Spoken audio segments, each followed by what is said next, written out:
So guys, اس وقت جو آپ ویڈیو اپنی اسکرین پر دیکھ رہے ہیں یہ دنیا کی سب سے مہنگی ترین ویڈیوز میں سے ایک ہے. یہ ملینز آف ڈالر کی ویڈیوز ہیں. اس کا اندازہ آپ کو بھی ہوگا، میں آپ کو بتاتا ہوں کیسے. یہ ویڈیوز تک ہم کس طرح سے پہنچتے ہیں اور ان کو کس طرح سے کمپائل کیا جاتا ہے آپ سوچ بھی نہیں سکتے. میری خواہش ہے کہ کاش میں اس چیز پر ڈاکومنٹری بنا سکوں، جس طرح سے میں ڈیٹا کلیکٹ کرتا ہوں اور پھر اس کو ہم کوشش کرتے ہیں ریپرزینٹ کرنے کی. اور سب سے بڑی بات، ان جانوروں میں سے ہمارے پاس کوئی جانور نہیں ہے. یہ بہت ہی مشکل کام ہے، خاص کر کے آپ کو ان برڈز کی ویڈیوز چاہیے ہو یا ان جانوروں کی جو آپ کے پاس ہیں ہی نہیں. پاکستان میں سمجھ لیجئے کہ ایسا کام کرنے والا واحد میں شخص ہوں. اس کے علاوہ کوئی ایسا کام نہیں کر رہا اتنا زیادہ گہرائی میں جا کے کانٹینٹ کو نکالنا. کیونکہ یہ ویڈیوز تک ہم پہنچ تو جاتے ہیں لیکن ان ویڈیوز کو اپلوڈ نہیں کر سکتے. ان ویڈیوز کو اگر آپ ڈائریکٹلی اپلوڈ کریں گے تو آپ کو پرابلم کا سامنا آ سکے گا. ان ویڈیوز کو ٹرم کیا جاتا ہے اور ٹرم کرتے وقت آپ سوچ نہیں سکتے کہ 6 سیکنڈ سے اوپر کا ہم کلپ نہیں چلا سکتے. تو ہر ویڈیو میں سے، یعنی کہ ہم ہزاروں لاکھوں ویڈیو کلیکٹ کرتے ہیں اور اس میں سے سمجھ لیجیے ان ہزاروں لاکھوں ویڈیوز میں سے 6 سیکنڈ کے کلپس چوز کرتے ہیں. وہ ان ویڈیوز کے بیسٹ مومنٹ ہوتے ہیں. ہم 6 سیکنڈ کے ہم کلپ لیتے ہیں. ان 6 سیکنڈ کے کلپ لینے کو آپ سمجھتے ہیں اس کا مطلب سمجھتے ہیں آپ؟ اس کا مطلب ہوتا ہے ہزاروں گھنٹے، لاکھوں منٹ اور کروڑوں سیکنڈز یہ ان ویڈیو کو بنانے میں لگتے ہیں. ابھی آپ کتنے آرام سے اس ویڈیو کا مزہ اٹھا رہے ہیں. آپ کو پتہ ہے اس میں کتنے کٹ لگے ہیں، کتنی الگ الگ ویڈیوز جوڑی گئی ہیں، کہاں کہاں سے لائی گئی ہیں، کس کس طرح سے اس کو ڈیٹا کو ڈاؤن لوڈ کیا گیا ہے، انالیسس کیے گئے ہیں ڈیٹا کے، تب جا کے یہ چیزیں. اور کون کون سے ہم سافٹ ویئر کا استعمال کر رہے ہیں میں آپ کو بتا نہیں سکتا.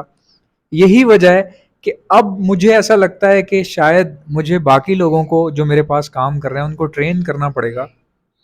کیونکہ اگر میرے ساتھ کسی نے سمجھ لیجئے کہ ہیلپ آؤٹ نہیں کیا مجھے، تو میرے لیے یہ چیزیں چلانا بہت مشکل ہو سکتا ہے. بیکاز بہت زیادہ کام ہے یہ اتنا زیادہ کام ہے. یہاں تک کہ یہ نیشنل جیوگرافک والے بھی سمجھ لیجئے کہ اسی طرح ٹیمز تیار کرتے ہیں، سالوں کی ٹریننگ دیتے ہیں. اب بات یہ ہے کہ مجھ جیسے ایک معمولی بندے کو اتنی ٹریننگ کیسے آ گئی کہ وہ ویڈیو کلیکٹ کر رہا ہے، پھر وہ انالیسس دے رہا ہے، پھر وہ دوسروں کو بتا رہا ہے کہ اس کو ایسے کٹ کرو، یہاں سے کرو. اس میں سے مطلب کہ ٹاپ نوچ مومنٹ اس ویڈیو کا آپ 6 سیکنڈ میں بناؤ، بہت مشکل ہے. کسی کو سکھا بھی دیا جائے تو کوئی پاگل ہی ہوگا جو یہ کام کرے گا، کیونکہ یہ کام ایسا ہے کہ آپ کی مینٹل ہیلتھ خراب کر سکتا ہے. ان ویڈیوز کو کلیکٹ کرنا، ان پہ کٹ لگانا، ان کو تیار کرنا، ان کو جوڑنا، پھر ان کے اوپر انالیسس دیکھنا کہ یہ ویڈیو کہاں کہاں پہلے اپلوڈ ہوئی ہیں، تمام چیزیں چیک کرنا، اس کی بہت مشکل کام ہوتا ہے، مذاق نہیں ہوتا.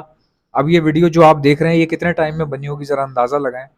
بھائی جان 90 دن میں یہ ایک ویڈیو بنی ہوگی. اس کی جتنی بھی لینتھ ہے، 4 منٹ ہے، 5 منٹ ہے، 8 منٹ ہے، اس کو 90 دن لگ گئے. آپ سوچیں کہ کتنی بڑی محنت ہے. آپ نے دیکھا ہوگا کئی لوگ ہاتھوں سے بنی ہوئی پینٹنگ 2-3 کروڑ کی خرید لیتے ہیں. کئی لوگ ایسا کپڑا خرید لیتے ہیں جو 4-5 کروڑ کا ہوتا ہے. شادی میں آپ نے دیکھا ہوگا کئی جو رائل فیملیز ہوتی ہیں وہ شرارہ خریدتی ہیں تو 3 کروڑ کا خرید لیتی ہیں. اس شرارے کے 3 کروڑ کیوں دیے جاتے ہیں؟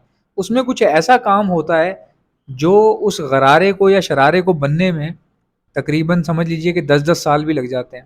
میں ایک ایسے بندے کو جانتا ہوں جو پتہ نہیں شرارے کا کام کرتا ہے. شادی پہ جو شرارہ ہوتا ہے وہ بندہ ایسا ہے کہ وہ ایک شرارہ بنا رہا ہے پچھلے 10 سال سے، باقی اسی 10 سال میں اس نے بہت ہزاروں بنائے ہیں، ایک دن میں ایک بھی بنایا ہے.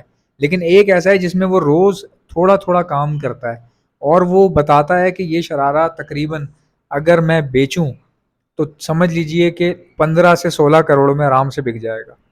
اب میں تو اس کو پاگل سمجھ رہا ہوں یہ باتیں سن کے. میں نے کہا یار تو پاگل ہے یا جو یہ خریدے گا وہ پاگل ہوگا. بٹ اس کی بات صحیح ہے. جو کام ابھی دیکھیں نا ویڈیو کس طرح پروئی گئی ہے، ایک کے بعد ایک، ایک کے بعد ایک، ایک کے بعد ایک کٹ لگائے گئے ہیں. اس طرح سوچیں وہ بندہ ہاتھ سے کام کر رہا ہوگا، پتہ نہیں اس نے کون سا مٹیریل یوز کیا ہے، کتنی راتیں لگائی ہیں، کتنا. اور اس طرح کی ویڈیوز پہ بہت ویوز آتے ہیں، ملینز میں آتے ہیں. اور مجھے پوری امید ہے، میں ایک اچھی امید کے ساتھ اس ویڈیو کو اپلوڈ کر رہا ہوں اور میری خواہش ہے کہ اس ویڈیو پہ 7 ملین یا 3 ملین جو ہے ویوز آ جائیں. باقی تو اللہ تعالیٰ کی مرضی ہے. اگر آپ میں سے کوئی برڈز کا چینل چلا رہا ہے یا پھر جانوروں کا چینل چلا رہا ہے، بھائی آپ کو میں مذاق نہیں کر رہا، بڑی زبردست بات بتا رہا ہوں جو میں نے سیکھی ہے. اگر آپ اپنا کانٹینٹ میں ویریشن نہیں لائیں گے نا، یعنی کہ روز ایک جیسی چیز ڈالتے رہیں گے، تو لوگ ایک نہ ایک وقت آتا ہے لوگ تنگ ہو جاتے ہیں، لوگ نکل جاتے ہیں وہاں سے. تو آپ کو کوئی نہ کوئی نئی چیز لانی پڑتی ہے، یا روز کچھ نہ کچھ نیا کرنا پڑتا ہے، جس سے لوگ آپ کی طرف اٹریکٹ ہوتے ہیں اور خوش ہوتے ہیں، دیکھتے ہیں وہ چیزیں جو آپ دکھانا چاہ رہے ہیں ان کو. سو اسی لیے آج اس ویڈیو میں نے کوئی ایڈ نہیں ڈالا. میں نے آپ کو بتایا نا یہ ملینز آف ڈالرز کی ویڈیو ہے. نہ تو میں اس میں کچھ بیچوں گا، نہ میں اس ویڈیو میں کچھ خریدوں گا. صرف آپ لوگوں کے لیے لگجوریس ویڈیو بنائی گئی ہے. پتہ نہیں کیوں آپ لوگ دیکھتے بھی ہیں. 90% لوگ وہ ہیں جو سبسکرائب ہی نہیں کر رہے. مطلب صرف جو لوگ دیکھتے ہیں نا میری ویڈیوز میں سے 90 to 80% وہ ہوتے ہیں جو دیکھ کے نکل جاتے ہیں لیکن سبسکرائب نہیں کرتے. ان مچھلیوں کو دیکھیں آپ، مطلب مچھلیاں کس طرح کھانے کے لیے آ رہی ہیں، میں تو حیران ہو رہا ہوں. اس طرح کی ویڈیو آپ کو شاید ٹی وی پہ بھی نہیں ملے گی. کبھی آپ نے دیکھی ہے نیشنل جیوگرافک پہ ایسی؟ سو یہی تو مزہ ہے احسن پیٹس چینل کے اوپر رہنے کا. آپ کا بھائی دیکھ رہے ہو کتنی محنت کر رہا ہے. سبسکرائب کر لیا کرو. سبسکرائب کرنا آپ کے لیے تو فری ہے، بٹ ہمیں اس سے ویلیو ملتی ہے، اور کہیں نہ کہیں ہمیں پیسے بھی مل رہے ہوتے ہیں جس سے ہمارا گھر چلتا ہے. اور ہماری کوئی جاب نہیں ہے بلکہ صرف یہی کام ہے. اگر آپ ہماری ہیلپ کرنا چاہتے ہیں تو ہماری ویڈیو ضرور دیکھیے، لطف اندوز ہوئیے، لیکن ساتھ ساتھ لائک بھی کر دیا کریں اور چینل کو سبسکرائب بھی.